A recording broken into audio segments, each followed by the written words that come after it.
दोस्तों बहुत बहुत स्वागत करता हूं आप सभी का हमारे इस नए वीडियो में। मायावती जी आजकल बहुत ज़्यादा एक्टिव हैं, हर मुद्दे पर अपनी बेबाकी से राय रख रही हैं।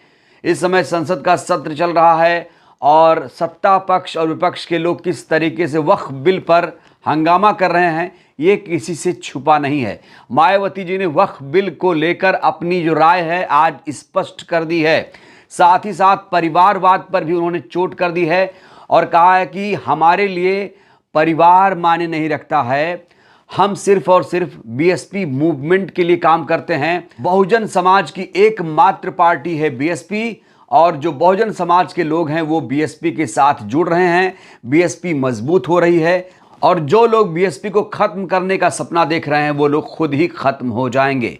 आज अचानक मीडिया के सामने आकर मायावती जी ने तमाम मुद्दों पर खुलकर बातचीत की है, खुलकर राय रखी है। उन्होंने क्या कुछ कहा है चलिए आपको दिखाते हैं। आप लोगों से अपील है कि ये वीडियो आराम से पूरा सुनिएगा, ध्यान से सुनिएगा, शब्दों पे गौर करिएगा। मेरे भाई बहन व अन्य रिश्ते नाते आदि मेरे लिए केवल बहुजन समाज का ही एक अंग है, उसके सिवाय कुछ भी नहीं है। इसके अलावा पार्टी व मूवमेंट के हित में बहुजन समाज के जो भी लोग अपनी पूरी ईमानदारी व निष्ठा से कार्य करते हैं तो उन्हें पार्टी में जरूर आगे बढ़ने का मौका दिया जाएगा और इस मामले में मेरे रिश्ते नाते आदि भी आड़े नहीं आएंगे। यहाँ मैं सावधानी के तौर पर ये भी बताना चाहूंगी, पिछले कुछ वर्षों से सत्ता व विपक्ष में बैठी सभी जातिवादी, सांप्रदायिक व पूंजीवादी पार्टियां बीएसपी के विरुद्ध अंदर अंदर आपस में मिलकर बहुजन समाज की एकमात्र हितैषी पार्टी बीएसपी को किस्म किस्म के हथकंडों के जरिए इसे कमजोर करने की पूरी पूरी कोशिश में लगी है। क्योंकि यहाँ जातिवादी पार्टियों को खासकर सन 2007 में यूपी में बीएसपी का अकेले ही पूर्ण बहुमत के आधार पर सत्ता में आना अभी तक भी उनके गले के नीचे से कतई भी नहीं उतर पा रहा है और तभी से यहाँ सभी जातिवादी व खासकर दलित विरोधी पार्टियां किस्म किस्म के हथकंडे इस्तेमाल करके बीएसपी को कमजोर व खत्म करने में लगी है। इसी प्रकार बाबा साहब डॉक्टर भीमराव अंबेडकर के जीते जी भी इन्हीं जातिवादी पार्टियों ने इनके कारवां को किस्म किस्म के हथकंडे इस्तेमाल करके उसे कमजोर व खत्म करने का पूरा पूरा प्रयास किया था, जिसे बाबा साहब ने व बाद में मान्यवर श्री कांशीराम जी ने भी इनके मंसूबों को पूरा नहीं होने दिया है। और अब मैं भी अपने बहुजन समाज के बलबूते पर इनके इस मंसूबे को किसी भी कीमत पर पूरा नहीं होने दूंगी। ये मेरा पार्टी के लोगों को वायदा है, जिसके लिए मुझे अपने बहुजन समाज का हर स्तर पर साथ मिलना भी बहुत जरूरी है। और अच्छी बात यह है कि बहुजन समाज पूरे तन मन धन के साथ अब मेरे साथ खड़ा है, अभी भी खड़ा है। इतना ही नहीं बल्कि दलित व अन्य उपेक्षित वर्गों के लोगों को ये मालूम है कि ये लोग यूपी में बीएसपी की पूर्ण बहुमत की सरकार बनने से पहले यहाँ जातिवादी उच्च वर्गों के लोगों के सामने, यानी कि जो बहुजन समाज के लोग हैं, खास तौर से दलित वर्ग के लोग, यहाँ जातिवादी उच्च वर्गों के लोगों के सामने अब ये लोग उनके बराबर में चारपाई व कुर्सी आदि पर भी पूरे सम्मान के साथ इन्हें सम्मान के साथ बैठ सकते हैं। ये जो बहुजन समाज के लोग हैं, यही है वास्तव में यहाँ सही सामाजिक परिवर्तन। यही है, यही वास्तव में यहाँ सही सामाजिक परिवर्तन जिसे मेरे नेतृत्व में बनी बीएसपी की सरकार ने लाया है। लोग सामाजिक परिवर्तन की बहुत बात करते हैं, लेकिन उसको धरातल पे कभी उतारते नहीं हैं। लेकिन मेरे नेतृत्व में सन 2007 में जब अकेले पूर्ण बहुमत की सरकार बनी, तो इसे मैंने धरातल पे उतारा है,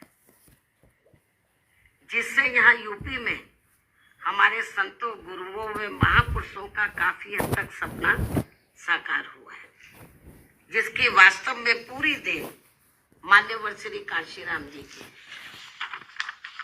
और ये सब यहाँ समाज में परिवर्तन लाने के मामले में इतिहास के पन्नों में जरूर लिखा जाएगा। इसके साथ ही बीएसपी की सरकार ने ही यहाँ यूपी में इन वर्गों के लोगों को, यानी कि बहुजन समाज के लोगों को काफी हद तक अपने पैरों पर खड़ा किया है। अपने संतों, गुरुओं व महापुरुषों को भी विभिन्न स्तर पर पूरा आदर सम्मान दिया गया है, जिसे लोग कभी भी नहीं भुला पाएंगे। लेकिन ये सब यहाँ सभी जातिवादी पार्टियों के गले के नीचे से अभी तक भी नहीं उतर पा रहा है। इसलिए अब वे इन वर्गों में से स्वार्थी किस्म के लोगों को आगे करके उनके जरिए विभिन्न नाम पर अनेकों छोटे छोटे संगठन व पार्टियां आदि बनवा के बीएसपी की इस ताकत को बांटकर इसे कमजोर करने में लगे, जिनसे बहुजन समाज के लोग जरूर सचेत रहें। यही समय की मांग है और यही पार्टी व मूवमेंट के हित में इनका सही कदम भी होगा, यदि हमारे लोग सचेत रहते हैं। इसके अलावा यहाँ मैं ये भी कहना चाहूंगी कि देश के प्रधानमंत्री बीच में अपनी खुद की गरीबी का तो जरूर उल्लेख करते रहते हैं, लेकिन इन्होंने दलित व अन्य उपेक्षित वर्गों के लोगों की तरह यहाँ कभी भी कोई जातीय भेदभाव नहीं झेला है, जो ये सब हमारे संतों, गुरुओं व महापुरुषों ने समय समय पर झेला है, जिसे अभी भी इनके अनुयायी काफी हद तक झेल रहे हैं। इसलिए पार्टी के मिशनरी व परिपक्व लोगों से आज मेरी ये भी पुरजोर अपील है कि वे ये सभी जरूरी बातें अपने बच्चों व खासकर युवा पीढ़ी को जरूर हमेशा बताते रहें, जिनको तैयार करने की भी वास्तव में सही जिम्मेवारी इन्हीं लोगों की है।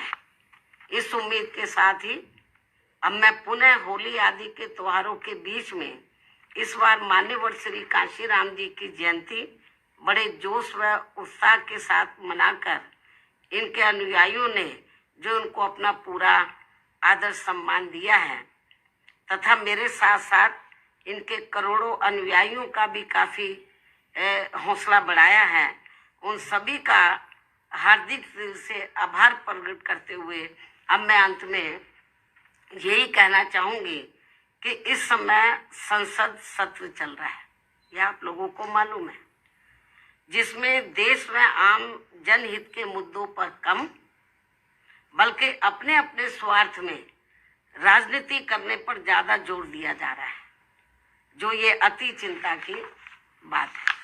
साथ ही पिछले कुछ समय से वक्फ बोर्ड पर भी सत्ता व विपक्ष द्वारा जो राजनीति की जा रही है, तो ये भी अति चिंता की बात है।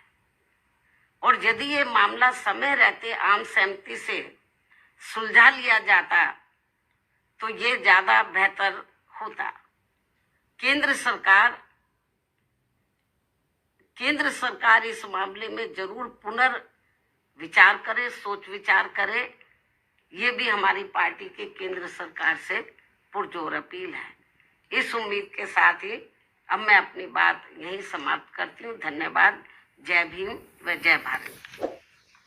तो देखा आपने, मायावती जी ने कहा कि पार्टी हित और मूवमेंट के लिए जो रिश्ते नाते हैं उसे आड़े नहीं आने दिया जाएगा।